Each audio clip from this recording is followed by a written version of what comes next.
فرض نمازوں کے بعد نفل نمازوں میں رات کی نماز یعنی تہجد کی نماز کی خیر و برکت سب سے زیادہ ہے، اور حضور نبی اکرم سرور دو عالم صلی اللہ تعالی علیہ وسلم رات کے قیام کو ترک نہیں فرماتے تھے۔ آپ رات کو نفل نماز جسے ہم تہجد کی نماز کہتے ہیں، اور اگر ساری رات عبادت کی جائے تو وہ رات بھر کی عبادت، رات بھر کی نمازیں قیام اللیل کہلاتی ہیں۔ آپ صلی اللہ علیہ وسلم رات کے قیام پر التزام فرماتے تھے، اور ہماری کتابوں میں لکھا ہے کہ انبیاء کرام علیہم الصلوات و تسلیمات پر رات کی نماز، تہجد کی نماز وہ فرض ہوتی ہے۔ اگرچہ اس میں اختلاف رائے ہے، بہرحال آپ صلی اللہ علیہ وسلم اور دیگر تمام انبیاء اور رسول رات کی عبادت کا خصوصی اہتمام فرماتے تھے۔ حضرت سیدنا ابو ہریرہ رضی اللہ تعالی عنہ سے روایت ہے، رسول اکرم سرور دو عالم صلی اللہ علیہ وسلم نے ارشاد فرمایا، یعقد الشیطان علی قافیۃ رأس احدکم اذا هو نام 3 عقد۔ جب کوئی انسان سوتا ہے تو شیطان اس کی گردن کے پیچھے سر کے آخری کنارے پر اس کی گردن پر 3 گرہیں لگا دیتا ہے۔ یعقد الشیطان علی قافیۃ رأس احدکم اذا هو نام، جب کوئی شخص سوتا ہے تو وہ اس کی گردن پر سر کے پیچھے 3 گرہیں لگا دیتا ہے۔ یضرب علی کل عقدۃ علیک لیل طویل فارقد، اور ہر گرہ لگاتے وقت یہ کہتا ہے کہ تیرے لیے لمبی رات پڑی ہے، تو پرسکون ہو کر سو جا، آرام سے سو جا۔ فإن استيقظ فذكر الله تعالی انحلت عقدۃ، اگر وہ نماز کے وقت، فجر کی نماز کے وقت یا کسی وقت رات کے پہر وہ اٹھتا ہے اور اللہ تعالیٰ کی یاد کرتا ہے، اللہ تعالیٰ کا ذکر کرتے ہوئے اللہ تعالیٰ کی یاد کرتا ہے، تو اس کی پہلی گرہ کھل جاتی ہے۔ فإن توضأ انحلت عقدۃ، اور اگر وہ نماز کی ادائیگی کے لیے جا کر وضو کر لیتا ہے تو اس کی دوسری گرہ بھی کھل جاتی ہے۔ فإن صلى انحلت عقدۃ كلها، اور اگر وہ نماز بھی پڑھ لیتا ہے، فجر کی نماز یا رات کی نماز، وہ نماز پڑھنے میں کامیاب ہو جاتا ہے، فأصبح نشيطا طيب النفس، تو اس حال میں اس کی صبح ہوتی ہے کہ اس کا جی خوش ہوتا ہے، اس کی طبیعت تر و تازہ ہوتی ہے، اس کی طبیعت میں سستی نہیں ہوتی، بلکہ اس کی طبیعت میں تر و تازگی ہوتی ہے۔ وَإِلَّا أَصْبَحَ خَبِيثَ النَّفْسِ كَسَلًا، اور اگر وہ ایسا نہ کرے، یعنی نماز کے لیے نہ اٹھے، نہ اللہ کی یاد کرے اور یوں ہی سوتا رہے حتیٰ کہ نماز کا وقت جاتا رہے، تو وہ اس حال میں صبح کرتا ہے کہ اس کی طبیعت میں سستی ہوتی ہے اور اس کی طبیعت میں بوجھ ہوتا ہے۔ نبی اکرم سرور دو عالم صلی اللہ تعالی علیہ وسلم نے اس حدیث پاک میں گویا کہ یہ ذکر فرمایا ہے کہ شیطان 3 گرے لگاتا ہے، یعنی شیطان یہ چاہتا ہے کہ اس کا یہ بندہ یا اس کی یہ بندی اللہ تعالیٰ کی عبادت کے لیے اور طاعت کے لیے اپنی نیند کو ترجیح دیں اور نیند کے مقابلے میں اللہ تعالیٰ کی عبادت کو ترجیح نہ دیں۔ جو اللہ تعالیٰ کے نیک بندے اور بندیاں ہوں گے، ان کا سونے سے قبل ہی ارادہ ہوگا کہ وہ اللہ تعالیٰ کی بندگی کے لیے اٹھیں گے، اللہ تعالیٰ کی رضا کے لیے فرض نماز یا ممکن ہوا تو وہ نفل نماز پڑھیں گے۔ سوتے وقت ہی ان کا ارادہ ہوتا ہے۔ سو اللہ پاک ان کی اس نیت پر ان کی مدد فرماتا ہے، شیطان کے مقابلے میں اللہ تعالیٰ توفیق بخشتا ہے۔ اس کی بنسبت اگر نماز کے لیے اٹھنے کا ارادہ نہ ہو، نماز کے لیے اٹھنے کی نیت نہ ہو، تو نیت اور ارادہ نہ ہونے کے باعث ایسا شخص سوتا ہی رہتا ہے اور اسے توفیق نہیں ہوتی۔ محترم معزز مسلمان ماں اور بہنوں، نماز فجر کی ادائیگی دیگر نمازوں کے مقابلے میں زیادہ اہمیت کی حامل ہے،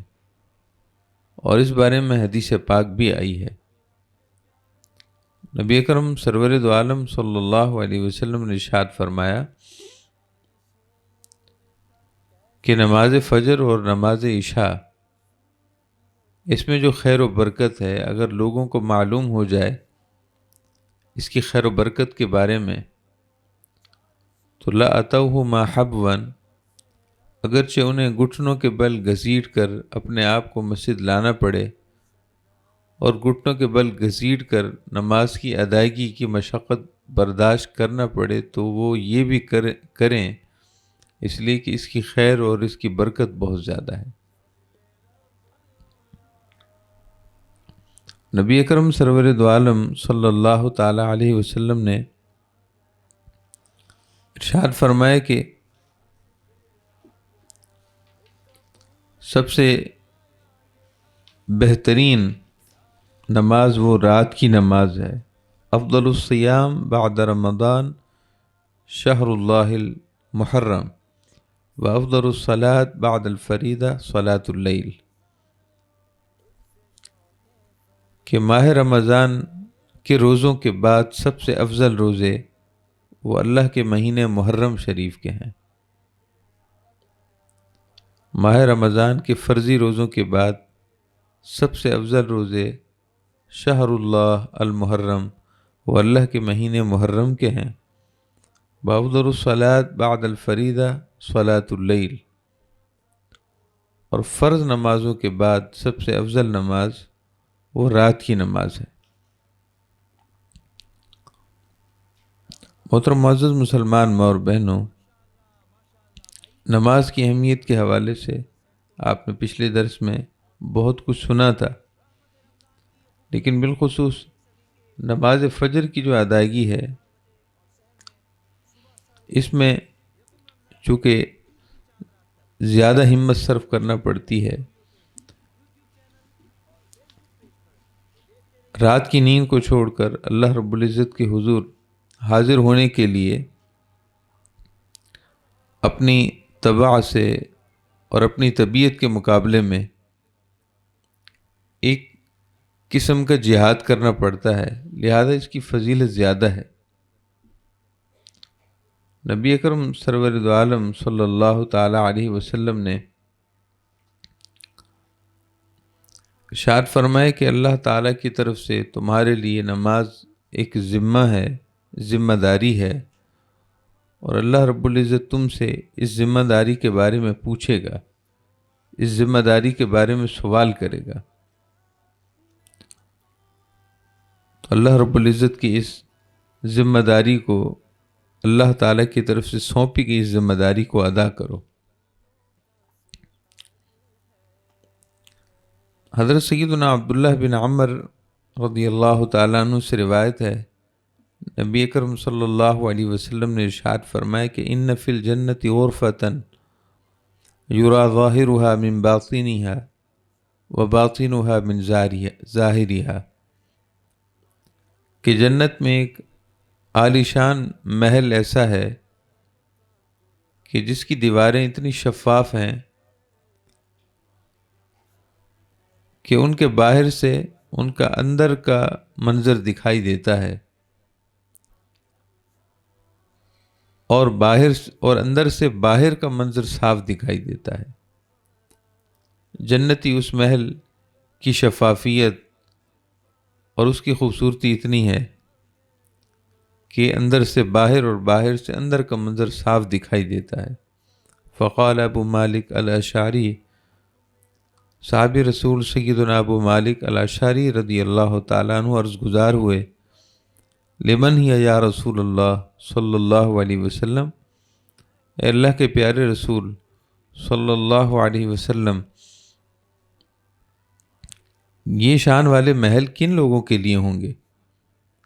تو آپ صلی اللہ علیہ وسلم نے اس کے جواب میں 3 باتیں ارشاد فرمائیں۔ لمن اطاب الکلام، یہ شان والے محل ان کے لیے ہیں جن کی گفتگو پاکیزہ ہو، جن کی گفتگو صاف ستھری ہو، وَأَطْعَمَ الطَّعَامَ، اور جو لوگوں کی ضرورت پوری کرتے ہوں، لوگوں کی ضروریات پوری کرنے کا خیال رکھتے ہوں، وَبَاتَ قَائِمًا وَالنَّاسُ نِيَامٌ، اور رات کے اس وقت نماز پڑھتے ہوں جب کہ لوگ سو رہے ہوں۔ اور اسی طرح کی حدیث پاک ہے، اس میں یہ الفاظ ہیں کہ جب سیدنا ابو مالک اشعری نے پوچھا کہ یہ محل کن لوگوں کے لیے ہوں گے، تو اس روایت میں یہ الفاظ ہیں کہ آپ صلی اللہ علیہ وسلم نے ارشاد فرمایا، اعدہ اللہ لمن، یہ محل اللہ تعالیٰ نے ان لوگوں کے لیے تیار فرمائے ہیں، ان لوگوں کے لیے بنائے ہیں، لمن اطعم الطعام، جو لوگوں کی ضروریات پوری کرتے ہوں، وافش السلام، اور سلام کو پھیلاتے ہوں، سلام کو عام کرتے ہوں، وصلی باللیل والناس نیام، اور رات کے اس پہر نماز پڑھتے ہوں جب کہ عام طور پر لوگ سو رہے ہوں۔ حضرت سیدہ اسماء بنت یزید رضی اللہ تعالی عنہ سے روایت ہے، وہ فرماتی ہیں کہ رسول اللہ صلی اللہ علیہ وسلم نے ارشاد فرمایا، یحشر الناس فی صعید واحد یوم القیامہ، قیامت کے دن تمام لوگوں کو ایک سپاٹ اور چٹیل میدان میں کھڑا کیا جائے گا۔ قیامت کے دن جو زمین قیامت ہوگی، جہاں میدان محشر ہوگا، وہ بالکل چٹیل ہوگا۔ چٹیل کا مطلب یہ ہے کہ زمین اونچی نیچی نہیں ہوگی، زمین کی سطح بالکل ہموار ہوگی، اور اس میں کوئی نشیب و فراز نہیں ہوں گے، اور ساری خلق، سارے انسان وہ اسی ایک میدان میں جمع ہوں گے۔ فینادی منادن، پس ایک اعلان کرنے والا اعلان کرے گا، آواز آئے گی، این الذین کانوا تتجافی جنوبہم عن المضاجع، وہ لوگ کہاں ہیں کہ جن کے پہلو ان کے بستر سے جدا رہتے تھے۔ اللہ تعالیٰ کی یاد اور اللہ تعالیٰ کے ذکر اور اللہ تعالیٰ کی یاد میں وہ اپنی میٹھی نیند کو ترک کر دیتے تھے، اور رات کے وقت اٹھ کر اپنے بستروں سے علیحدہ ہو جاتے تھے، اور اللہ تعالیٰ کی یاد اور ذکر کی مٹھاس سے سرشار ہوتے تھے۔ وہ لوگ کہاں ہیں کہ جن کے پہلو ان کی آرام گاہوں سے جدا رہتے تھے۔ فیقومون وہم قلیل، تو اہل محشر میں سے کچھ لوگ کھڑے ہوں گے اور وہ تھوڑے ہوں گے، ان کی تعداد کم ہوگی۔ فیدخلون الجنت بغیر حساب، اور وہ جنت میں بغیر حساب کے، ان کے لیے ترازو نہیں قائم کیے جائیں گے، ان کے اعمال کا وزن نہیں ہوگا، وہ بغیر حساب کے جنت میں داخل ہوں گے۔ ثم یؤمر بسائر الناس الی الحساب، اور وہ اور ان جیسے دیگر لوگ جب جنت پہنچ چکیں گے تو اس کے بعد لوگوں کا حساب شروع ہوگا۔ محترم معزز مسلمان ماں اور بہنوں، حضور نبی اکرم سرور دو عالم صلی اللہ تعالی علیہ وسلم کی نسبت سے ہمیں جو دین عطا کیا گیا ہے وہ دین کامل ہے، وہ شریعت کاملہ ہے۔ زندگی گزارنے کے مکمل اصول اور مکمل ضابطے اس میں عطا کیے گئے ہیں۔ عبادات اور معاملات یہ دونوں ہمیشہ ساتھ ساتھ چلتے ہیں۔ صرف عبادات انسان کو کامیاب نہیں کرتی، ایسے ہی صرف معاملات کہ لوگوں کے ساتھ اچھا اخلاق ہو، لوگوں کے ساتھ رویے میں بہتری ہو، لوگوں کی خیر و فلاح کا کام کیا جائے، مگر فرائض بندگی جو اللہ پاک نے نماز اور دیگر عبادات کی صورت میں ہم پر لازم کیے ہیں ان کو ترک کر دیا جائے تو بھی کامیابی ممکن نہیں ہے۔ فلاح دونوں چیزوں پر عمل کرنے کی صورت میں ہے کہ عبادات اور معاملات۔ عبادات کا مطلب بندے کا جو اللہ سے تعلق ہے، اس کے تقاضے، اس کے فرائض، اس کی ذمہ داریاں پوری ہوں، اور معاملات یعنی اللہ پاک نے انسانوں کے ساتھ جو حقوق اور ایک دوسرے پر جو ذمہ داریاں عائد کی ہیں وہ بھی پوری ہوں۔ عبادات اور معاملات ہر دو کی کامیابی اصل کامیابی ہے، اور اگر کسی ایک میں خسارہ ہو تو دوسری صورت میں بھی خسارہ ہوگا۔ لہذا ہم میں سے اگر کسی کو صورتحال یہ ہے کہ اس نے صرف عبادات کو ہی مطمع نظر بنایا ہے اور عبادات ہی کو فوکس کیا ہوا ہے تو یہاں غلطی ہے، اور اگر صرف معاملات اور حسن رویہ، حسن اخلاق اور حسن برتاؤ کو ہی سب کچھ سمجھا ہوا ہے اور فرائض عبادات جو اللہ تعالیٰ کے ساتھ بندگی کا رشتہ ہے اس کو ناقص رکھا ہوا ہے تو بھی غلطی ہے۔ ہمارے پیارے آقا سرور دو عالم صلی اللہ علیہ وسلم ہر میدان میں آپ آگے ہیں، ہر میدان میں آپ صلی اللہ علیہ وسلم نے قولاً فعلاً اور عملاً شریعت کی کامل صورت کو ظاہر فرمایا ہے۔ نبی اکرم صلی اللہ علیہ وسلم ایک طرف راتوں کا قیام، راتوں کی عبادت اتنی فرماتے تھے کہ مسلسل نماز میں کھڑے رہنے کی وجہ سے قدمین شریفین ورم زدہ ہو جاتے تھے، قدمین شریفین آپ کے مبارک پاؤں سوج جایا کرتے تھے۔ حضرت مغیرہ بن شعبہ رضی اللہ عنہ سے روایت ہے، وہ فرماتے ہیں کہ قام النبی صلی اللہ علیہ وسلم حتی تورمت قدماہ، کہ آپ صلی اللہ علیہ وسلم راتوں کو نماز کے لیے طویل قیام کیا کرتے تھے تاکہ آپ کے قدمین شریفین ورم زدہ ہو جاتے۔ فقیل لہ، آپ سے عرض کی گئی، یا رسول اللہ صلی اللہ علیہ وسلم، آپ اپنے آپ پر اتنا بوجھ کیوں ڈالتے ہیں؟ آپ اپنے آپ پر اس قدر گرانی کیوں برداشت فرماتے ہیں؟ حالانکہ آپ کی شان تو یہ ہے کہ آپ کی نسبت سے اللہ تعالیٰ نے اگلوں اور پچھلوں کی مغفرت فرمائی ہے،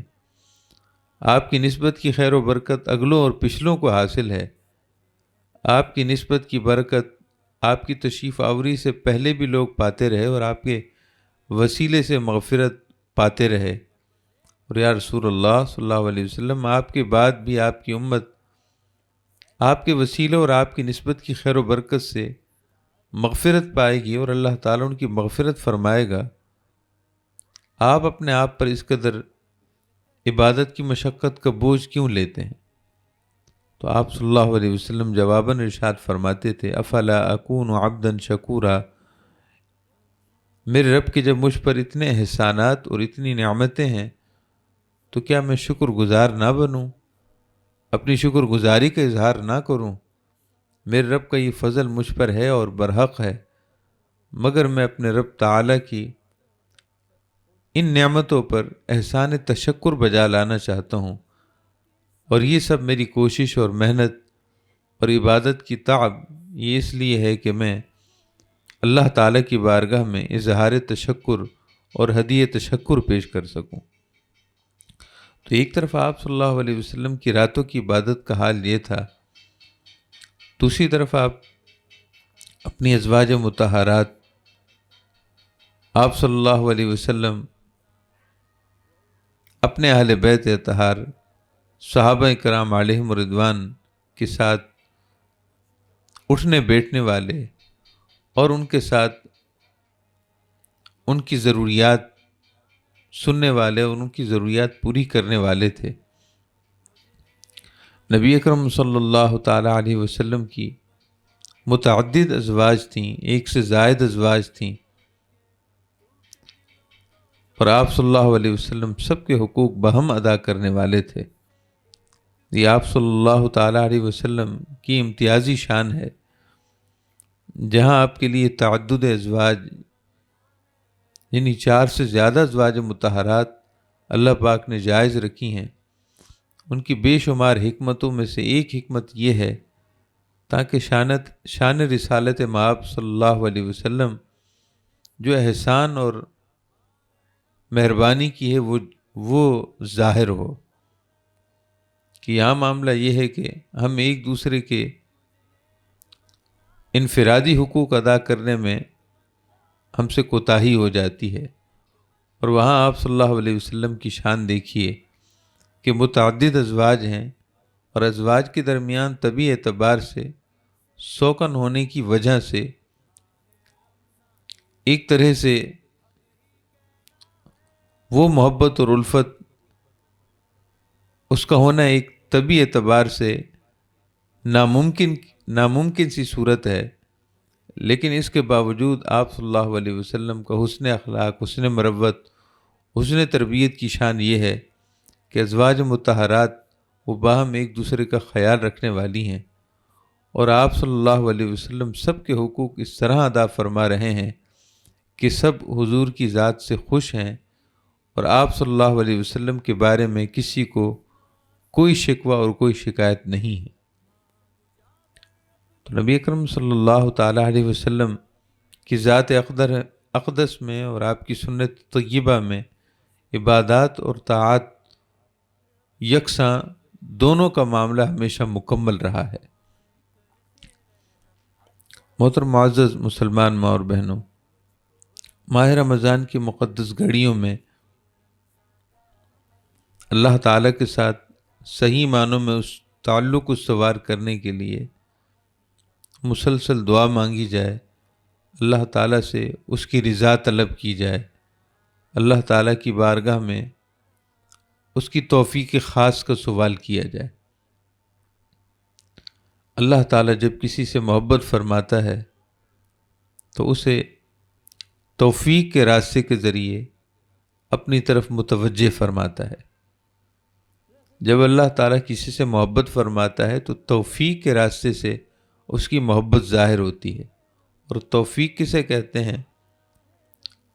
توجیہ الاسباب الی الخیر، خیر اور بھلائی کی طرف وسیلوں اور ذریعوں اور راستوں اور اسباب کا مہیا ہو جانا، یہ اللہ تعالیٰ کی توفیق ہے۔ مثال کے طور پر اگر ہمیں یہاں آ کر دین سیکھنے اور سکھانے کا موقع ملا ہے، اگر ہمیں قرآن و حدیث یہاں سننے، سیکھنے اور سکھانے کا موقع ملا ہے تو یہ اسباب خیر میں سے ایک سبب ہے، اور اللہ پاک نے ہم میں سے جتنوں کو توفیق بخشی ہے،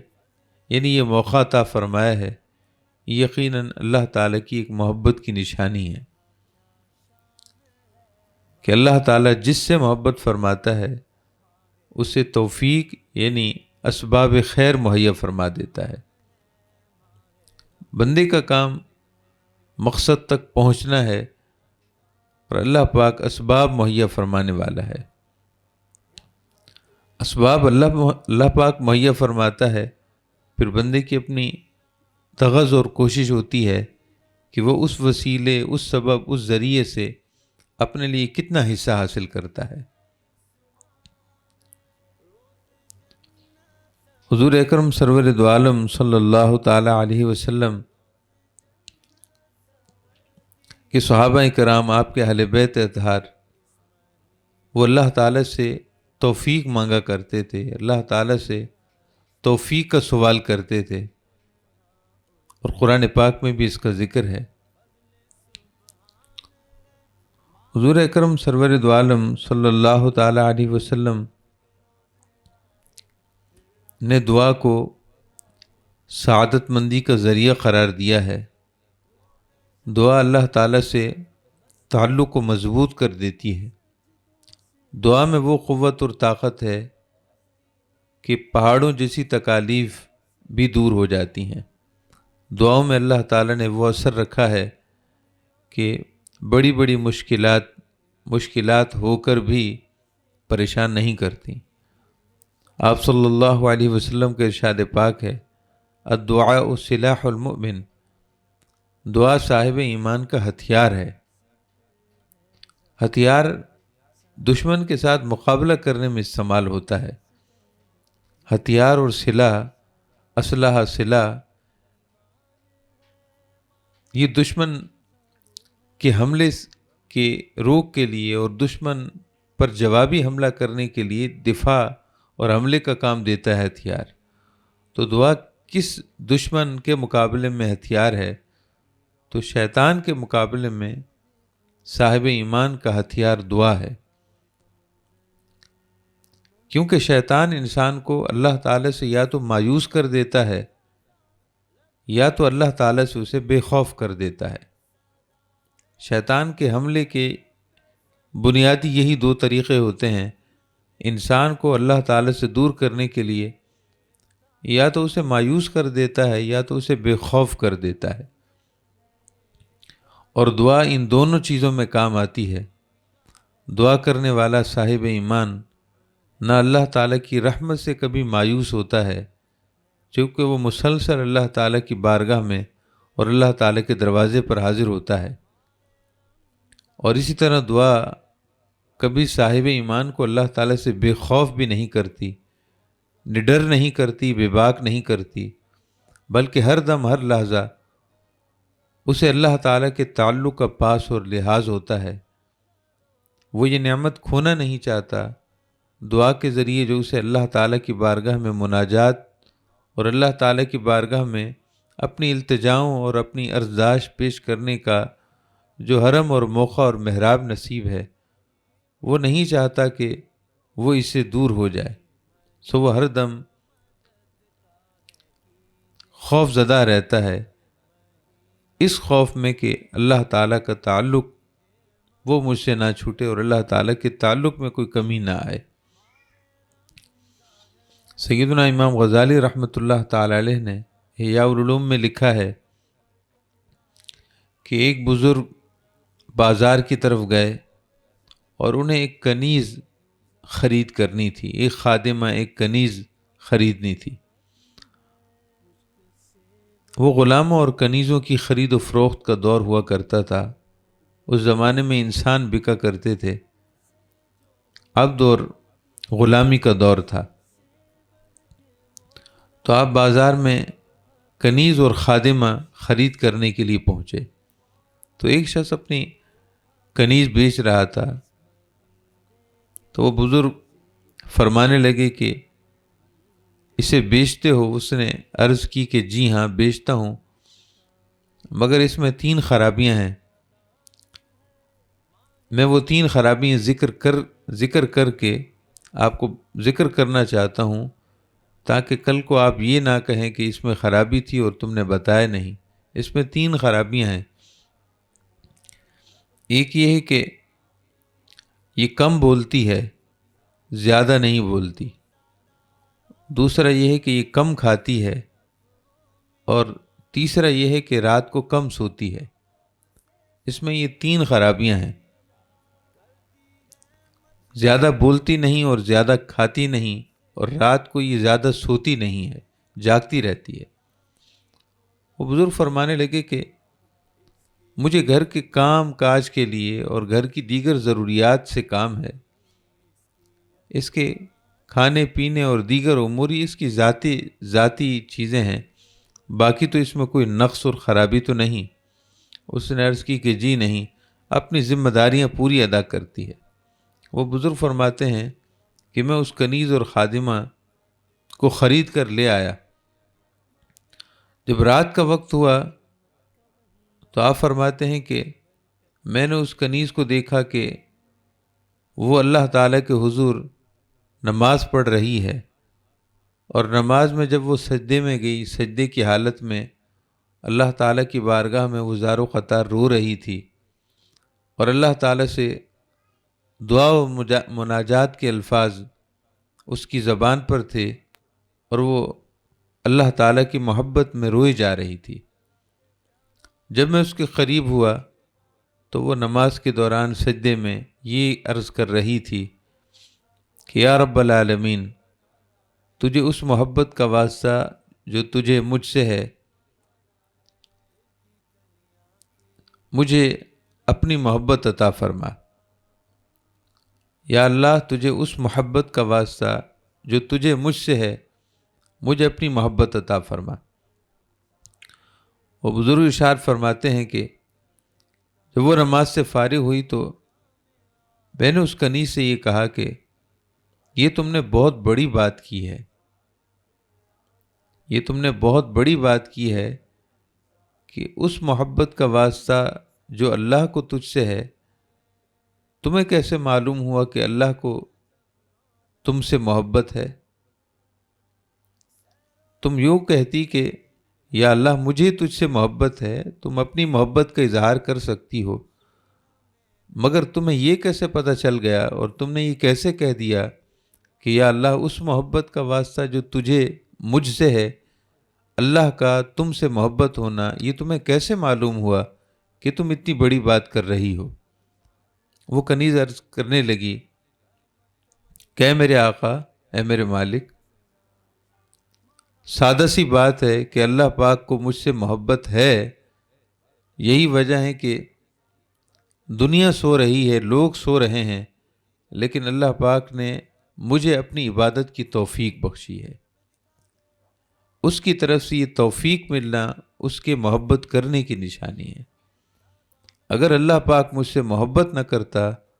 تو مجھے اپنے حضور اٹھنے کی اور اپنے حضور عبادت کرنے کی اور اپنے حضور نماز پڑھنے کی اور اپنے حضور مناجات کی اور دعا کی توفیق نہ بخشتا۔ زمانہ سو رہا ہے، مگر مجھے اس کریم رب کی محبت نے جگایا ہے، اور اس کی عبادت کی لذت سے میں بہرور ہوں۔ کیا یہ نشانی کم ہے اس کی محبت کی؟ تو محترم معزز مسلمان ماں اور بہنوں، نیکیوں کی توفیق مل جانا اور نیکیوں کا شوق پیدا ہو جانا، اللہ تعالیٰ کی رضا جوئی کے لیے ایک ولولہ اور ایک شوق پیدا ہونا، یقیناً یہ اللہ تعالیٰ کی محبت کی ہی نشانی ہے۔ اور بزرگوں نے لکھا ہے کہ انسان اللہ تعالیٰ کی طرف بعد میں مائل ہوتا ہے، انسان اللہ تعالیٰ کی عبادت اور اس کی رضا اور اس کو راضی کرنے کے لیے بعد میں سفر شروع کرتا ہے۔ انسان اللہ تعالیٰ سے محبت بعد میں کرتا ہے، پہلے اللہ تعالیٰ محبت فرماتا ہے۔ اللہ کی محبت ہوتی ہے تو بندے کی محبت ہوتی ہے۔ جناب سیدنا علی کرم اللہ تعالی وجہ الکریم ارشاد فرمایا کرتے تھے کہ الذکر بین الذکرین، الذکر بین الذکرین، صاحب ایمان جب اللہ کی یاد کرتا ہے تو یہ یاد دو یادوں کے درمیان ہوتی ہے، یہ یاد دو یادوں کے درمیان ہوتی ہے۔ آپ سے پوچھا گیا کہ حضور اس کا کیا مطلب ہے کہ صاحب ایمان کا اللہ کو یاد کرنا یہ دو یادوں کے درمیان ہوتا ہے؟ تو آپ نے ارشاد فرمایا کہ ایک بندے کی یاد ہے کہ وہ اللہ کو یاد کرتا ہے، اور ایک اللہ کا اپنے بندے کو یاد کرنا ہے، یہ اللہ کی یاد ہے۔ وہ جو اللہ کا اپنے بندے کو یاد کرنا ہے وہ پہلے ہوتا ہے، اور بندے کا اپنے رب کو یاد کرنا اس کے بعد ہوتا ہے۔ پہلے رب تعالیٰ اپنی شان کے مطابق اپنے اس بندے یا بندی کو منتخب فرما لیتا ہے، اپنی رضا کے لیے اسے چن لیتا ہے، اور اپنی طرف اسے متوجہ کرنے کے لیے اللہ پاک اسے چن لیتا ہے،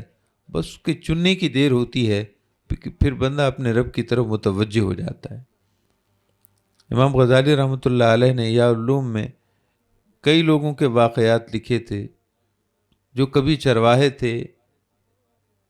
اور اللہ پاک کی محبت میں اللہ تعالیٰ نے انہیں چن لیا۔ کئی ایک شترباں تھے، یعنی اونٹ پر ساز و سامان لاد کر رزق روزگار کمانے والے تھے، شترباں تھے، اور اللہ پاک نے انہیں اپنی محبت کا قیمتی جوہر عطا فرما دیا۔ بہت سے ایسے تھے جو تاجر اور بیوپاری تھے، جیسے سیدنا ابراہیم بن ادھم رضی اللہ تعالیٰ عنہ ہیں، جو جوہر موتی کے بیوپاری تھے۔ اللہ پاک نے جب اپنی محبت عطا کی تو چن لیا، منتخب فرما لیا۔ کوئی کچھ تھے اور کوئی کچھ تھے، اللہ تعالیٰ جب چنتا ہے تو پھر بس چن ہی لیتا ہے۔ یہ نہیں دیکھا جاتا کہ کوئی مسجد سے متعلق ہے یا کوئی مدرسے سے متعلق ہے یا کوئی کسی شعبے سے متعلق ہے۔ جب اس کا چناؤ ہوتا ہے تو بس اس کی شان کرم ہوتی ہے۔ محترم معزز مسلمان ماں اور بہنوں، یہ ساری باتیں بیان کرنے کا مقصد یہ ہے کہ اللہ تعالیٰ کی بارگاہ میں ہم جھک جائیں اور عرض گزار ہوں کہ یا رب العالمین ہمیں اپنی عبادت کے لیے، طاعت کے لیے چن لے۔ اللہ تعالیٰ ہمیں محرومی سے محفوظ فرما لے۔ زندگی کے جو لمحات میسر ہیں اور آنے والی زندگی میں جو لمحات میسر ہوں گے، اللہ تعالیٰ اس میں اپنی یاد کی اور اپنی بندگی کی ہمیں لذت عطا فرما دے، اور اللہ تعالیٰ محض اپنے ان بندوں کے طفیل جو اس کی محبت میں رونے والے، اس کی محبت میں جن کی آنکھوں سے آنسو بہتے ہیں اور ان کے دل تڑپتے ہیں، اللہ تعالیٰ ان کے طفیل اپنی یاد کی قیمتی لذت اور قیمتی جوہر اور قیمتی موتی ہمیں بھی نصیب فرما دے۔ وما علینا الا البلاغ۔